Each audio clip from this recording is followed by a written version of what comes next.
Good morning everyone. Welcome to my channel Exam Trials.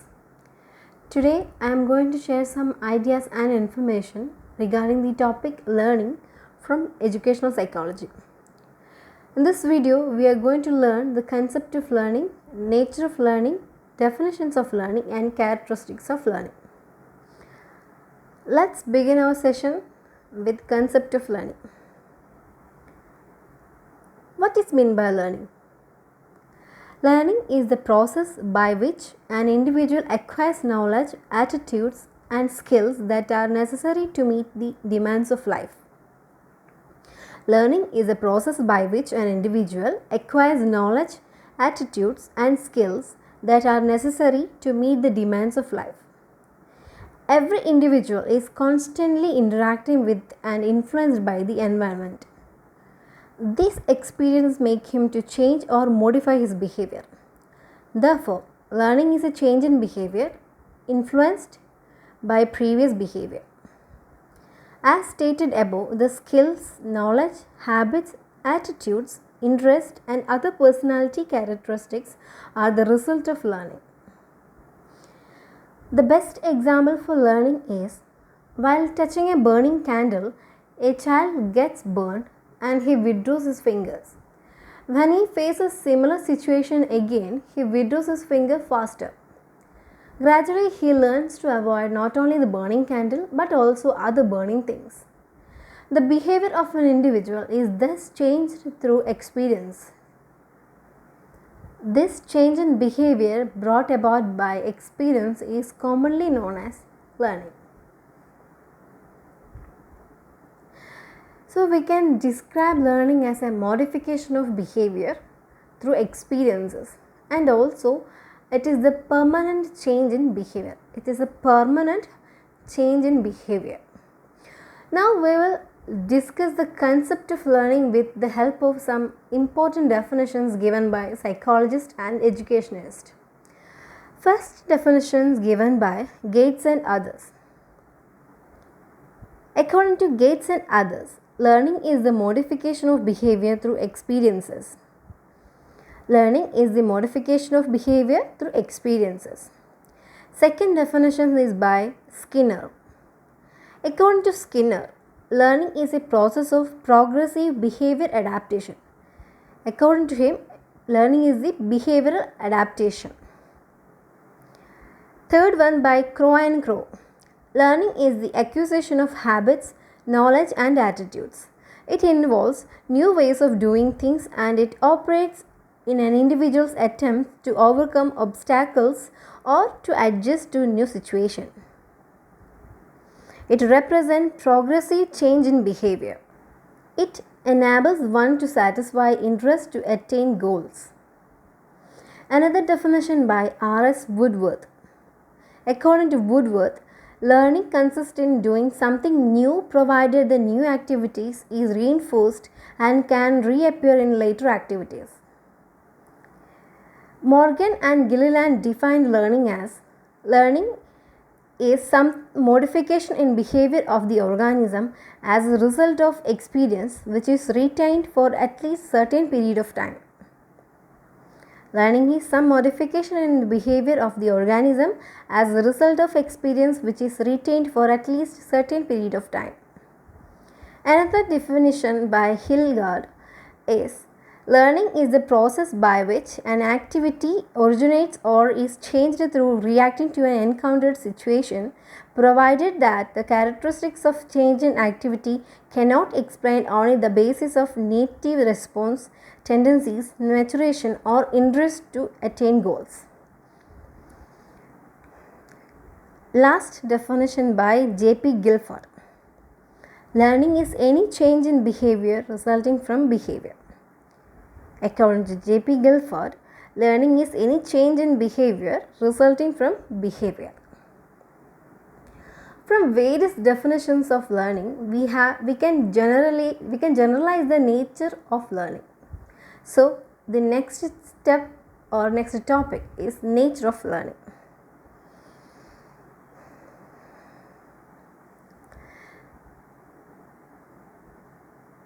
First nature Learning as adjustment. There is a constant interaction between the individual and his environment. He faces so many problems and deal with the different situations. Through the process of continuous learning, the individual prepare himself for necessary adjustment or adaptation. This is why learning is described as a process of progressive adjustment to ever-changing condition which one encounters. Life is full of experience, and each experience leaves behind some effects in the minds, which in turn modify our behavior. So, learning helps the individual to adjust himself adequately to a new situation.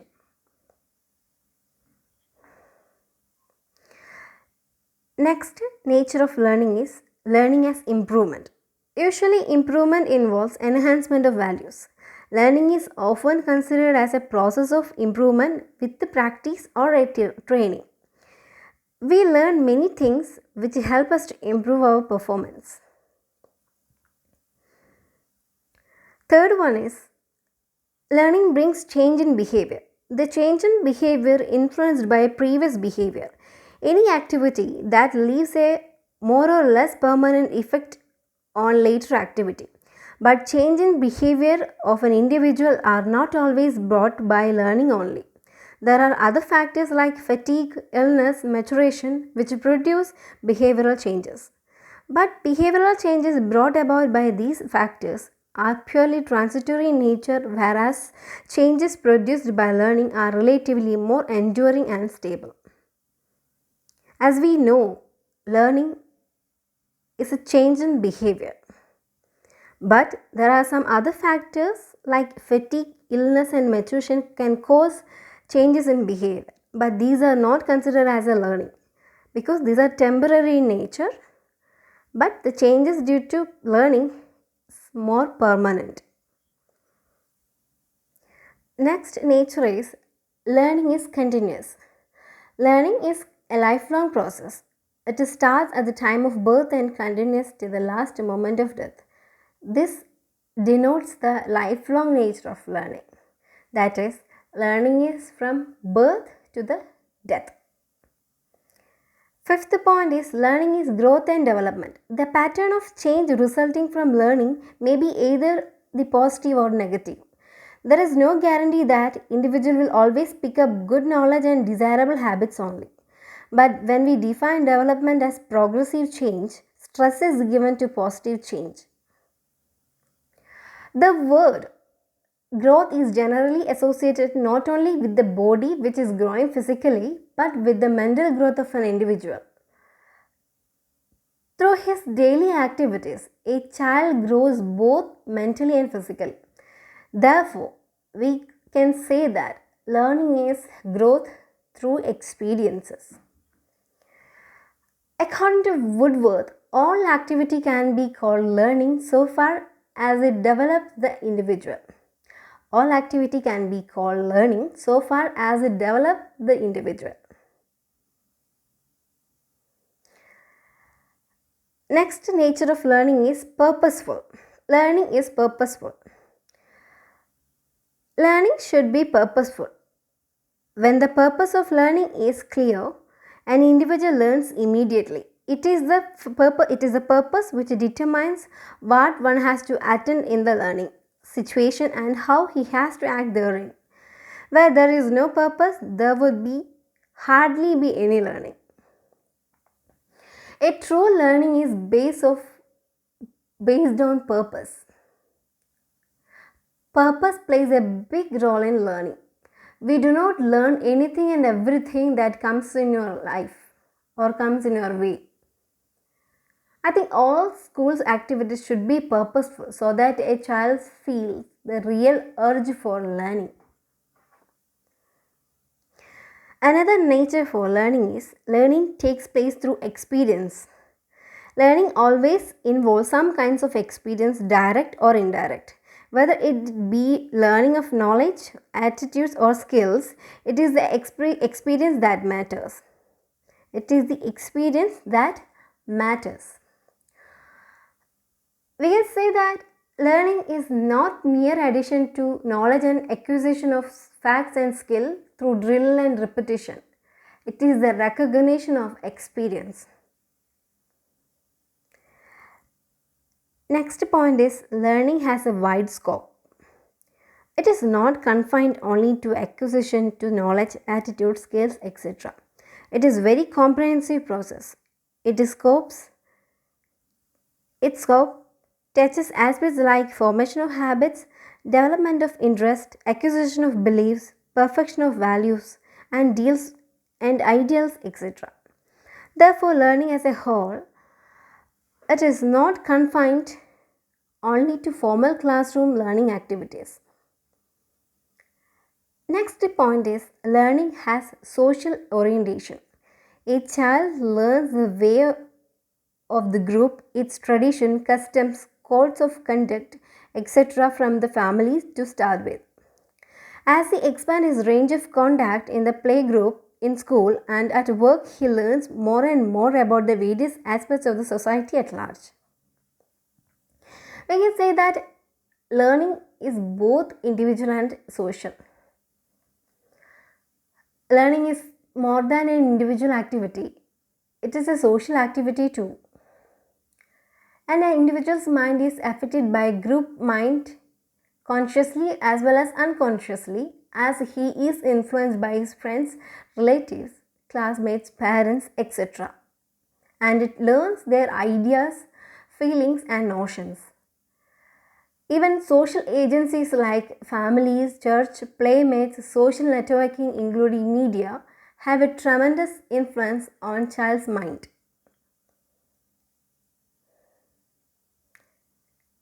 So, we can say that learning has a social orientation. 10th point is learning is intelligence. Meaningless effort do not produce permanent result, as work done mechanically is without any soul. When a child learns something unintelligently, he is likely to forget it soon. He does not assimilate but simply memorizes. Only efforts made intelligently have lasting effects. So, learning is intelligence. 11th one, learning is the product of environment. Environment plays an important role in the growth and development of an individual. A conducive, healthy, and educative environment should be provided for effective learning. As we know, every organism is constantly interacting with his environment. From there, he acquires some knowledge and experience which are capable enough to modify his behavior. Last point is true learning affects the conduct of learner. Due to the continuous exposure or continuous interaction with his environment, there is a change in mental structure of the learner after every experience. That means, through the interaction with the environment, he gains some knowledge. From that knowledge, he can modify his behavior into a better one. So, it will improve the conduct of the learner. Next topic is characteristics of learning. Yorkman and Simpson enumerated 9 general characteristics of learning.